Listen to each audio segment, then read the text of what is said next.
The Quadling Glassblower. For one short, wet month, early in the year, the drought lifted. Spring tipped in like green well water, frothing at the hedges, bubbling at the roadside, splashing from the cottage roof in garlands of ivy and string flower.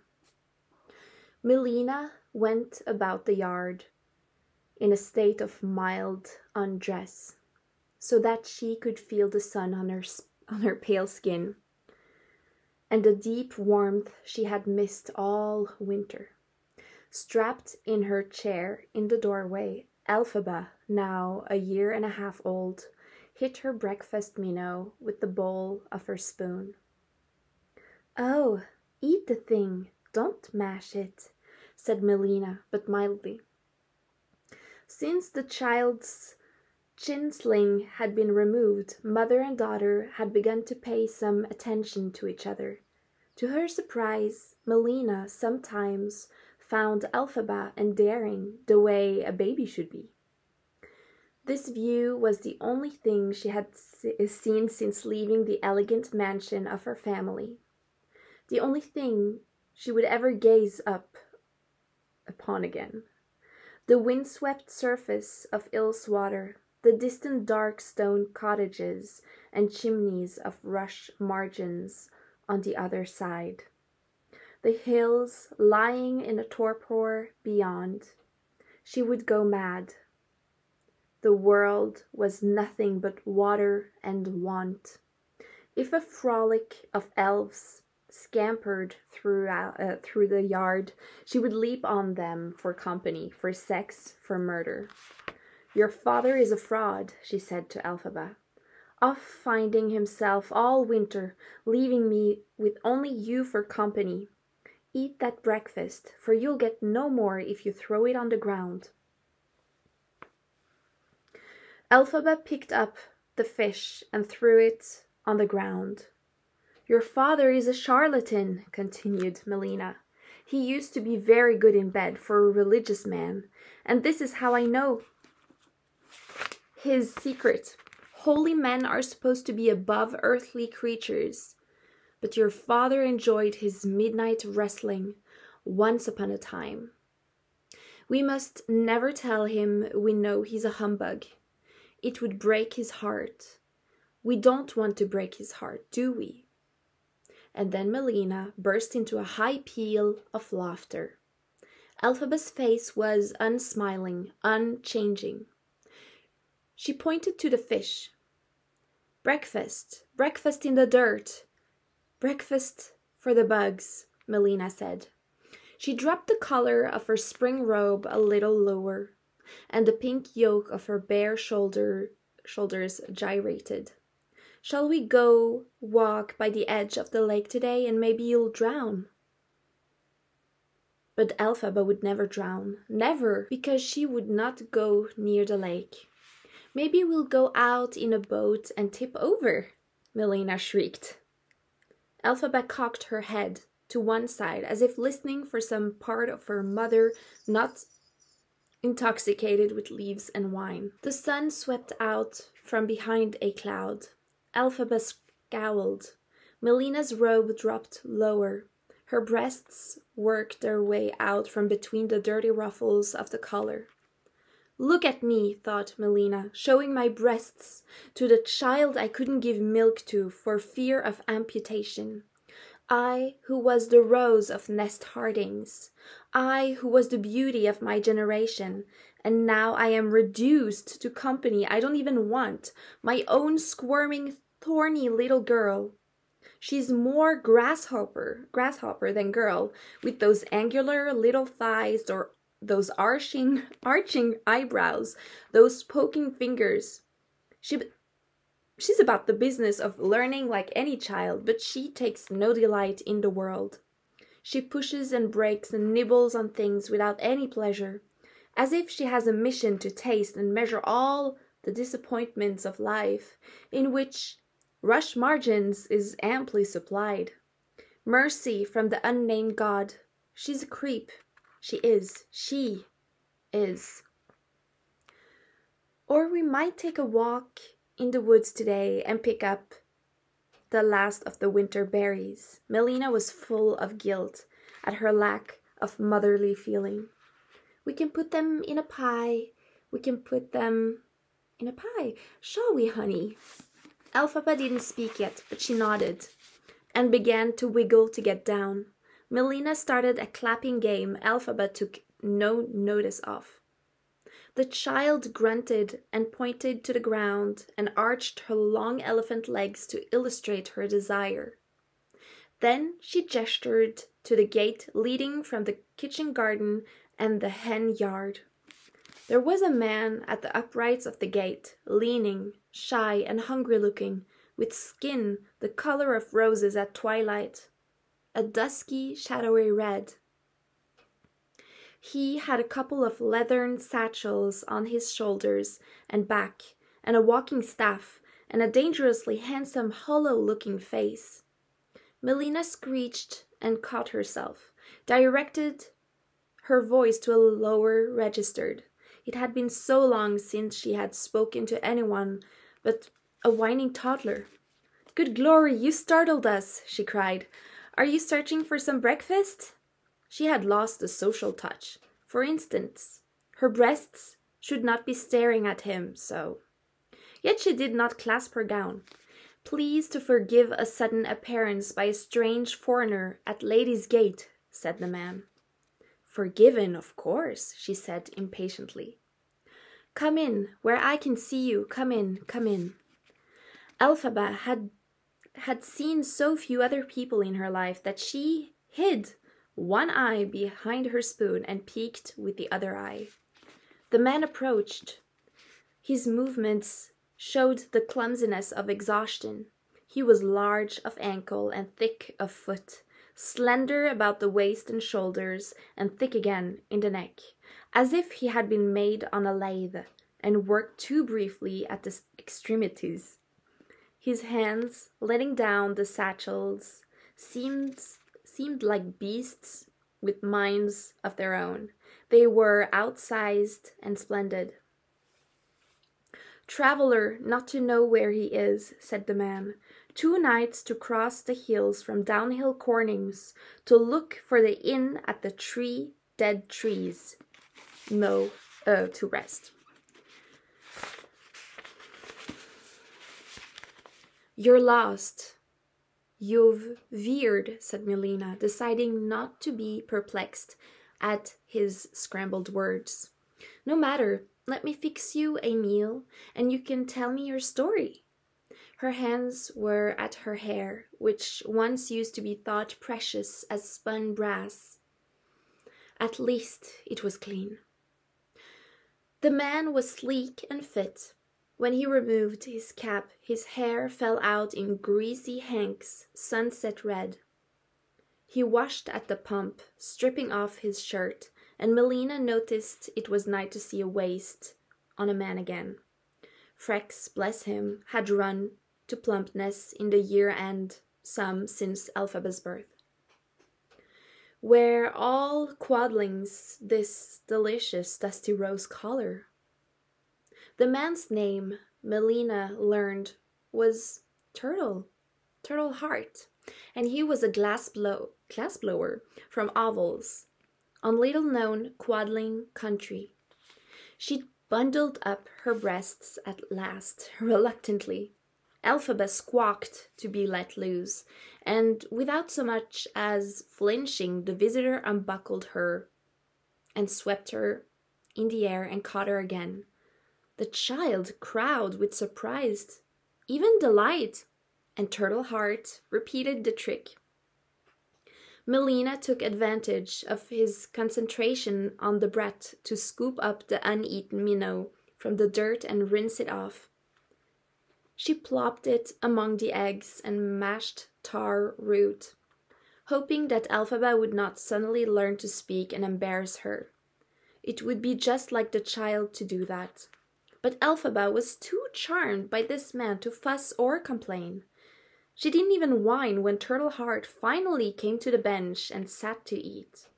She crawled between his sleek, hairless calves, for he had shucked off his leggings, and she moaned some private tune with a satisfied smirk on her face. Melina found herself jealous of a female, not yet 2 years old. She wouldn't have minded sitting on the ground between Turtle Heart's legs. "I've never met a quadling before," she said, too loudly, too brightly. The months of solitude had made her forget her manners. "My family would never have quadlings in to dine. Not that there were many, or even any, for all I know, in the farmlands around my family's estate. The stories make out that quadlings were sneaky and incapable of telling the truth." "How can a quadling to answer such a charge of if a quadling is given always to lie?" He smiled at her. She melted like butter on warm bread. "I'll believe anything you say." He told her of the life in the outreaches of ovals, the houses rotting gently into the swamp, the harvest of snails and milkweed, the customs of communal living and ancestor worship. "So you believe your ancestors are with you?" She prodded. "I don't mean to be nosy, but I've become interested in religion despite myself." Does Lady to believe ancestors are with her? She could hardly focus on the question. So bright were his eyes, and so wonderful it was to be called lady. Her shoulders straightened. "My immediate ancestors couldn't be farther away," she admitted. "I mean, my parents, they're still living, but so uninteresting to me they might as well be dead. When dead, they may to visit Lady often."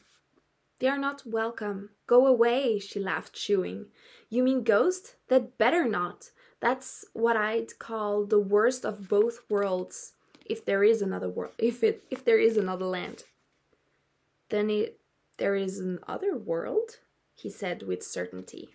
She felt chilled. She scooped Elphaba up and hugged her tightly.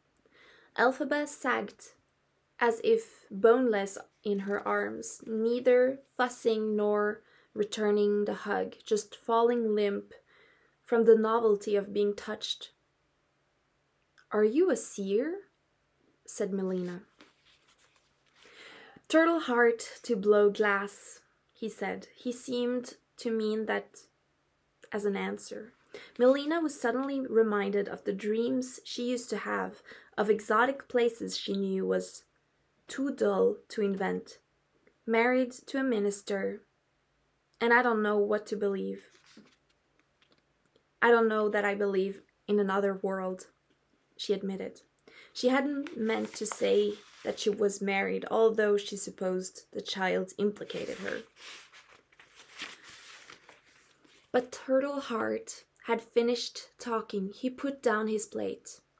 He had left the minnow, and he took from his satchels a small pot, a pipe, and some sacks of sand and soda ash and lime and other minerals. "Might Turtle Heart to thank Lady for her welcome?" he asked. She nodded. He built up the kitchen fire and sorted and mixed his ingredients and arranged utensils and cleaned the bowl of his pipe with a special rag folded in its own pouch. Elphaba sat clump-like, her green hands on her green toes, curiosity on her sharp, pinched face. Melina had never seen glass blown, just as she had never seen paper made, cloth woven, or logs hewn from tree trunks. It seemed as marvelous to her as the local stories of the traveling clock that had hexed her husband into the professional paralysis from which he still hadn't quite escaped, though he tried. Turtle Heart hummed a note through his nose or the pipe as he blew an irregular bulb of hot greenish ice. It steamed and hissed in the air. He knew what to do with it. He was a wizard of glass. Melina had to hold Elphaba back to keep her from burning her hands as she reached for it. In what seemed like no time at all, in what felt like magic, the glass had gone from being semi-liquid and abstract to a hardening, cooling reality. It was a smooth, impure circle, like a slightly oblong plate. All the while Turtle Heart worked with it, Melina thought of her own character, going from youthful ether to hardening shell, transparently empty. Breakable too.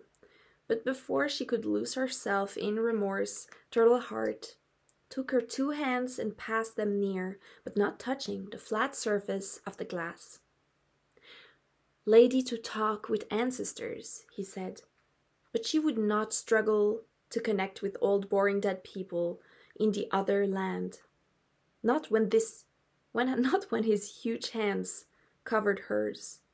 She breathed through her nose to suppress the smell of breakfast in an unwashed mouth. Fruit and 1 glass of wine, or was it 2? She thought she might well faint. "Looking glass," he urged her. She could only look at his neck and his raspberry honey-colored chin. He looked for her. Elphaba came and steadied herself with a small hand on his knee and peered in, too. "Husband is near," said Turtle Heart. Was this prophecy through a glass dish, or was he asking her a question? But he went on. "Husband is traveling on a donkey and to bring elderly woman to visit you." "Is ancestor to visit?"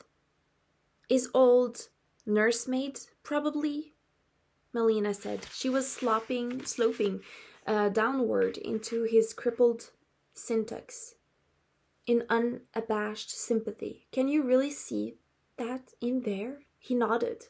Elphaba nodded too, but at what? "How much time do we have before he gets here?" she asked. "Till this evening." They did not speak another word until sunset. They banked the fire and hooked Elphaba into a harness, and sat her down in front of the cooling glass, which they hung on a string like a lens or a mirror. It seemed to mesmerize and calm her. She did not even gnaw absent-mindedly at her wrists or toes.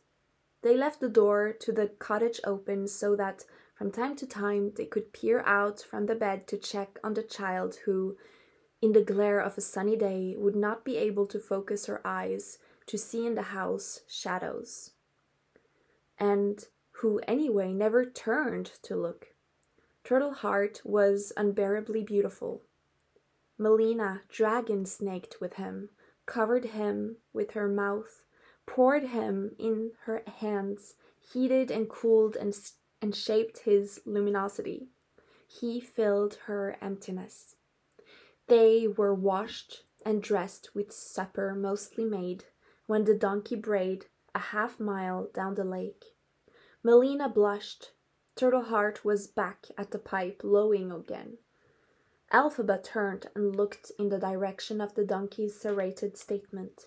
Her lips, which always looked almost black against the new apple color of her skin, twisted tight, shewed against each other. She bit on her lower lip as if thinking, but she did not bleed. She had learned to manage the teeth somewhat through trial and error. She put her hand on the shining disc. The glass circlet caught the last blue of the sky, until it looked like a magic mirror showing nothing but silver-cold water within.